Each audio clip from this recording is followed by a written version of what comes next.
Live from Lhasa, this is a special broadcast of CCTV News inside Tibet.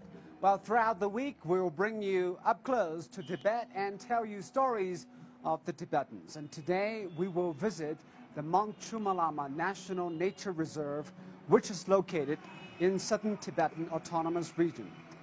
But near the border between China and Nepal, it spans an area of about 3.4 million hectares.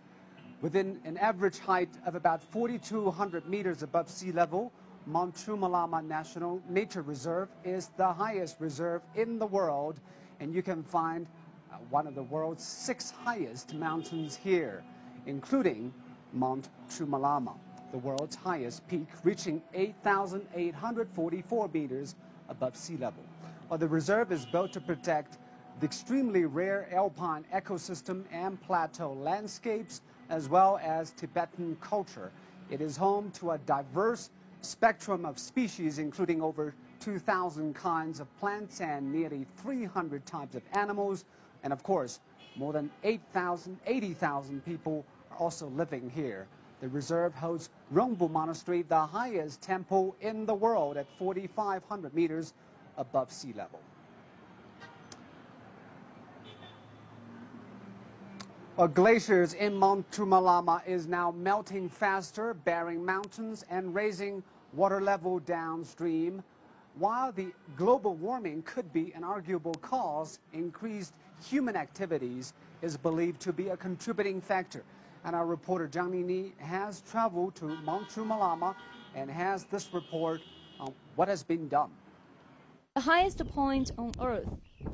For decades, Mount Chumalama has inspired humanity and its desire to always reach for the top. Hundreds have set their footprints along the north slope, with thousands more leaving their mark downhill. To understand the impacts of climate change, one must travel to Rongbuk Monastery, 10 kilometers away from the base camp and by the Rongbuk River. Experts have noticed the rising snow line and retreating glaciers in recent years. One of the clear indicators is the Rongbuk River at the foot of the Mount Chumalama. Not only water level is rising, the river also gets polluted. Having been here for over 30 years, Nagwan Gongak points out the changes he's seen. When I first came here in the 1970s, a lot more mountains were covered in ice and snow. Now I can only see the snow on some peaks. The rest of the slopes are yellow and black crags. Recent studies show that glaciers on Tibetan Plateau have receded by at least 6,600 square kilometers in the past 4 decades. Glaciers are retreating the fastest in the area around Mount Chumalama at annual rates of 10 to 15 meters.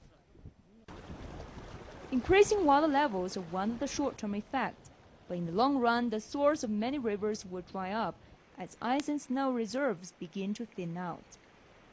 Lapkat Seren believes 2 factors are causing this. I think global warming and the surge in tourist numbers are causing the snow to melt faster. Before, there were only 1,000 tourists a year. Now it's 1,000 every day. The increasing numbers of tourists have put a strain on the natural environment, leaving behind garbage, which on some days could be 60 truckloads. China launched a campaign to clean up the area in 2009, forbidding private vehicles from driving directly to the base camp. But as more tourists keep pouring in, it's going to be a long-term mission. We have installed several garbage bins downhill, and all garbage below 6,500 is transported on yachts. We have also bought private vehicles and are using 4 eco-friendly buses. On top of the practical measures, Siren says what is truly needed is a mindset among tourists that respects nature with a sense of environmental responsibility. Zhang Nini, CCTV, at Mount Chumalama Base Camp. And here with my colleague Zhang Nini here in the studio to talk about what it was like around Mount Chumalama. Nini, good morning. It's not so many people have been traveling this far to have a close look at Chumalama and also report stories from 5,000 meters above sea level. What was it like? Well, the trip to the Mount Chomolungma base camp is absolutely amazing because for me and my cameraman, this is the first time that we actually see the world's highest peak in person. And we're, of course, very excited about this. And we're very lucky indeed because we were told earlier that some people have prayed for over a week before the clouds disperse and the peak shows. So we actually saw the peak twice, once on our way there and the other time at Rongbuk Monastery, the world's highest temple. Good for you. And well, yes, and it is absolutely breathtaking. And I'm not only talking about the scenery, you know, because the altitude can be a little daunting, but this is exactly I want to say about Mount Chomolungma because for me this mountain is both forbidding and inviting. Forbidding because of its high altitude and the harsh climate conditions, and inviting because we actually adapted ourselves to the 5,200 meters. You want to see if you can get a step closer to the mountains. And I remember a famous quote from the late British mountaineer George Mallory when asked why he climbed Mount Chomolungma. He said, because it's there.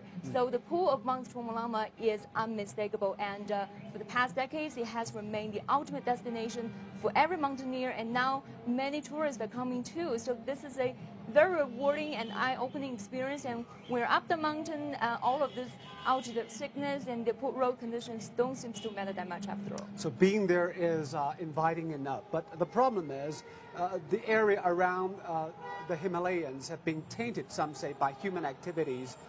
Even some would argue that the environment and climate has been changed as a result. What is your take?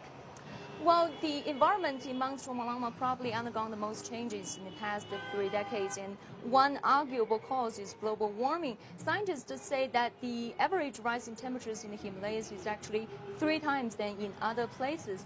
And this means that the rising temperature means that the glaciers are melting faster, and this has a direct impact on the 5 million Tibetans living at the foothill. Yeah. And during our interviews there, many people have told us that the bare and craggy mountains we saw used to be covered in snow and ice.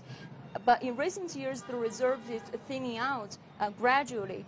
And while human activities have clearly contributed to the global warming, and it has also affected the environment, because on our way there, we see empty water bottles, tissues, and all kinds of garbage is being discarded on the roadside in a lot of places.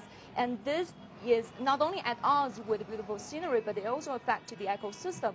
And experts say that there's still about 10 tons of garbage up in the mountain that needs to be cleaned 10 up. 10 tons? Yes, 10 tons. So, so the general situation in the Mount Chomolungma area calls for more efforts for us to protect the pristine beauty of this mountain. Of course. Thank you very much, Nini. My pleasure.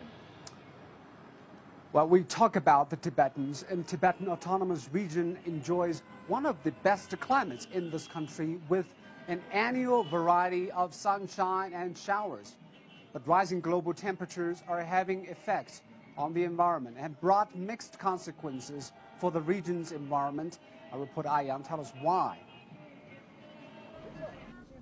Yamjok Yamsol is 4,000 meters above sea level. The Holy Lake in Tibet's Shannan Prefecture is the biggest inland lake north of the Himalayas.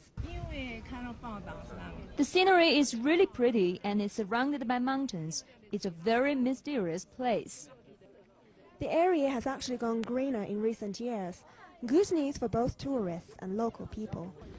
This man lives in a village at the foot of the mountains. He's seen the climate change over the years. The weather has become much better for us. It rains a lot more, so it's good for the lake, and it's good for the crops too. Farming at high altitude is difficult and produces less yield, but just a few extra days of warm weather can make a big difference to the harvest. But along with the benefits are some negative effects. Just 2 hours' drive from the Holy Lake lies the Karola Glacier in the northern Himalayas. It used to reach the edge of the highway. In the 1990s, people could get a close view from their cars. Global warming, including human activities in recent years, have accelerated the melting of the glacier. In the past, the glacier used to reach down all the way to the other side of the road. But now people can only look up and try to remember its beauty before it all melts away. According to official data, in the past 50 years, Tibet's temperatures have risen by 0.3 degrees every decade. That's about 4 times faster than the global average. Increasing numbers of tourists and vehicle emissions have also tainted the White Glacier, exposing the mountains at a never faster rate. Shigaza Prefecture is home to the Himalayas. Glacier melting is a big problem, but it's caused by global warming, and we're limited in what we can do. In future, we will control tourism better and reduce human influence on nature. So, while global warming may have benefited some, its damage is clear. Human activity is driving the process, and turning things around is going to be a slow and difficult process. Aiyang, CCTV, Shigazi Prefecture, Tibet. Well, Tibet has a very unique ecosystem, and Tibetan Plateau houses countless treasures. But nothing is more lucrative than a very special kind of fungus called caterpillar fungus. While the staggering surge in the prices over the past decades has spurred many Tibetans to join the gold rush, experts say that this poses a huge risk to the vulnerable environment of the plateau. Han Peng reports.